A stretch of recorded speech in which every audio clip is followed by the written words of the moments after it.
Probability theory started, well, one could say with Pascal and Fermat about 375 years ago, quite some time ago. And of course, a lot has been said about interpretation of probability, but I want to make a bit of a footnote to that discussion, which I think is quite important for what we do in risk analysis and perhaps also in communication of probability, and is also very relevant for what elicitation. So let me just start. So we've just been talking about numbers and the usefulness of communicating numbers, but when we talk about communicating probabilities, we must be very clear about what they mean. If we don't know what the probability means, then it's not clear what's going on. So we must have some agreement on the meaning. And I don't think I need to explain this to this community, but obviously this elicitation of probabilities and having these numbers is a very important part of risk analysis, and it's very important particularly when data is scarce. And I think Kevin was talking earlier about, you basically don't have data, you just use the elicitation itself, and then of course in that case it's absolutely critical. So just to briefly recap the kind of the very simplistic view of what interpretation of probability is, a very common interpretation among typically engineers and physicists and so on, is the relative frequency interpretation, which basically says that the conditional probability of A given B is just the number of times you see A and B together divided by the number of times you see B in repeated experiments of the situation at hand, assuming that you can repeat this experiment.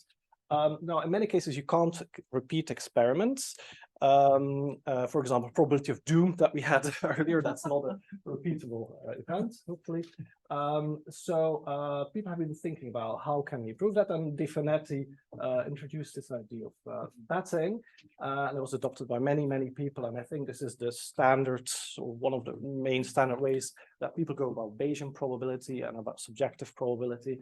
And it is a unique price, A, such that this thing, and I apologize for the maths, this thing is deemed a fair bet. Okay, so I'm not going to explain this notation. People who are familiar with this will surely know what this means, but I'll just give an example of what I mean by this. So for example, consider tossing a fair coin, and we already know kind of the probability of fair coin is a half, but let's think about what goes on if I try to express that through betting. So here's a question. Say I promise to pay you 10 euros or kroner or a dollar, whatever you want, if the coin lands heads. So I'm about to toss it, and if it lands head, I will pay 10 to you. Would you pay me, say, 4 euros for that? And most people will say, well, yes, this bet is in my favor because on average I expect to get about 5. So I will be willing to engage in that bet because I expect to gain something. Similarly, if I paid you, say, 6 euros now, would you promise to me to pay 10 euros if this coin lands heads? And probably again, yes, you expect to gain something for that, because if I pay you 6 and then you pay 10 back because you expect to only pay me 5 back on average, this bet seems favored to you. So the idea of the betting interpretation is that we use these prices as measurements of probability. So there is a range for starting from 0 all the way up to 5. Your behavior will be to buy, and above 5, your behavior will be to sell. So there's a precise point at which you change your behavior, and that point where you switch that behavior from buying to selling, that determines your probability. Okay, so this is a standard betting interpretation of probability. I guess many of you are familiar with that, but if not, that's kind of how it works. So there's something interesting that Peter Williams and some people before him, and Peter Wally has taken and run with this and developed a theory. But there's something interesting you can do when it concerns severe uncertainty. So let's, instead of thinking about a fair coin, let's say whether it rains or not in Moscow tomorrow. And I don't really know much about Moscow. I just know it's summer there. Maybe, this summer the sun shines a bit more often, maybe not. I don't know. I'm not so sure.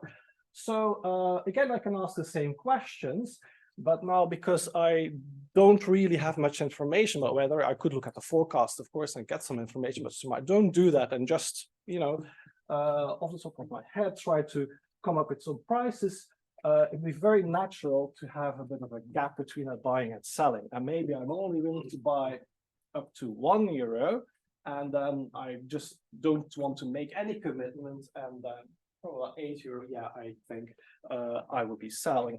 So basically, the more I can increase this here, is more evidence towards rain, and the more I can decrease this, the more evidence I have against rain. Okay, and this is basically, this is bounded probability. This is how you generalize very simply the De Finetti way of betting by looking at one-sided bets. Well, you have two one-sided bets if you like. I can kind of think of this as bounded probability. Okay, so that's very nice, and there's a nice theory around that, and I'll throw some formulas around this at you at the very end of my talk. I won't do that now. Let's just first focus on the issue that I'm trying to solve. So there's a problem when you're trying to do betting in risk analysis, and this is well known, I think, but it's not how would I say, it's not always acknowledged that this is a problem. So let's think about a doomsday event, AI annihilation if you want, but think asteroid impact or something, or whatever you want, something very bad that will basically wipe out human civilization in the next week with, say you know this happens with probability half. I don't want to like give an interpretation yet, but you kind of intuitively, I appeal to your intuition about that. So say we know this will happen with probability half in the next week. Then the question, would you pay me some value, say 5 minus epsilon euro, it's the same number as before on the slide, if I promise to pay you €10 in 1 week? Now, there's an operational problem here. Of course, in 1 week, we'll all be gone. Money has no meaning or value, so I can never implement this bet. So surely you would not do that, right? You're not going to pay me money because you're never going to get anything back. So this bet is not, you cannot execute it. Similarly, if I paid you some money, whatever, however much, would you promise me to pay out €10 in the 1 week? Well, sure, yeah, please, yeah, you'd be very happy to get my money and then spend it very quickly in that week. So there's a problem with the betting interpretation, at least very quite naively. I'm not saying that you can't solve it, but if you think of it naively in terms of monetary transactions without anything else, there is a bit of a problem with the betting interpretation. Yeah. So so that is clear. And this is kind of well understood, at least in some literature. So the problem that I want to address is that there's a very large body of literature that says we should use probability bounding to deal with severe uncertainty. But almost everybody in the community I come from, which is imprecise probability, they exclude almost everybody. It's like 99% of everyone uses the betting interpretation. So what I was, and at some point I realized, yeah, we should do something about this.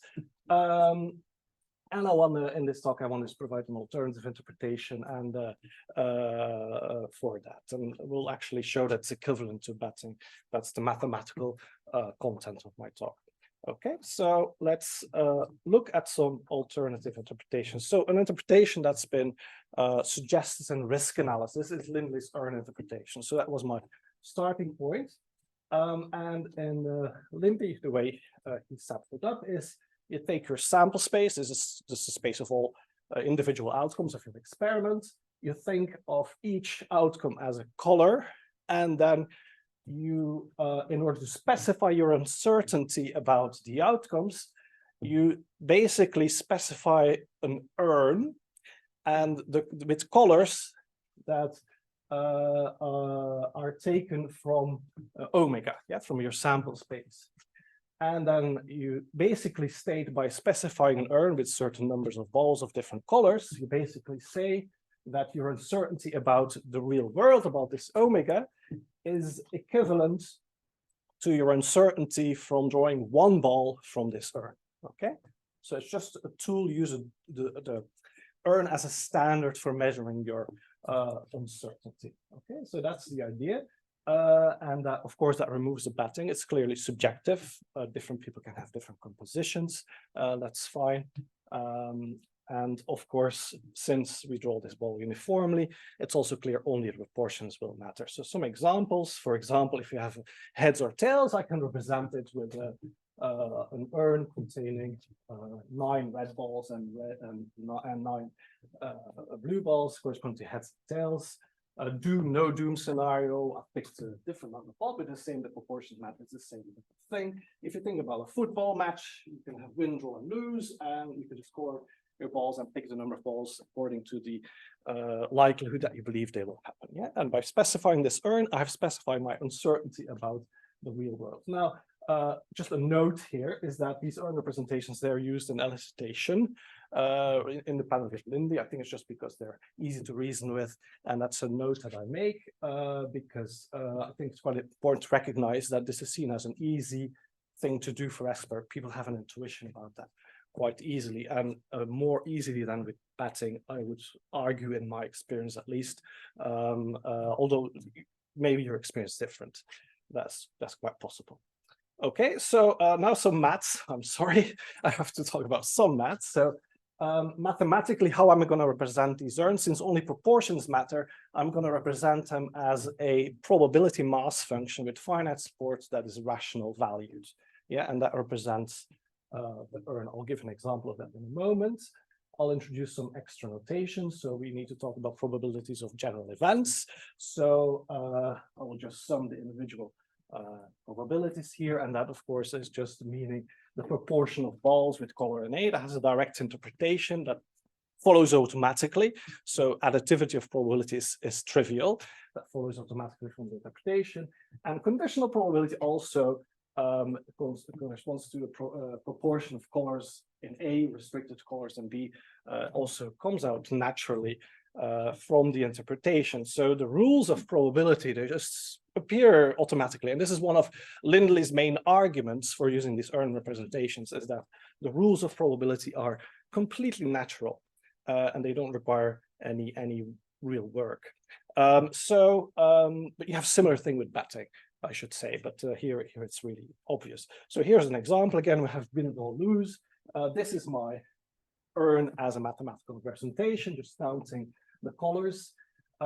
If you have an event, say win or lose, you can just count the number of balls in that event. So that's number 18. And for conditional probability, it's very similar. Again, the number of win balls given win or lose, it's just 11 over, it's 3 over 11 in this case. So probability calculus is just very trivial if you do this with urns. So there's some benefits to doing this. Yeah, it's clear benefits. It's easily to understand. It's based on introspection, however. So with batting, you can execute the bat. There's no sort of such assumption here, so it doesn't have to be necessarily experimentally verifiable. Maybe that's a downside, but there's some bigger downside, I think.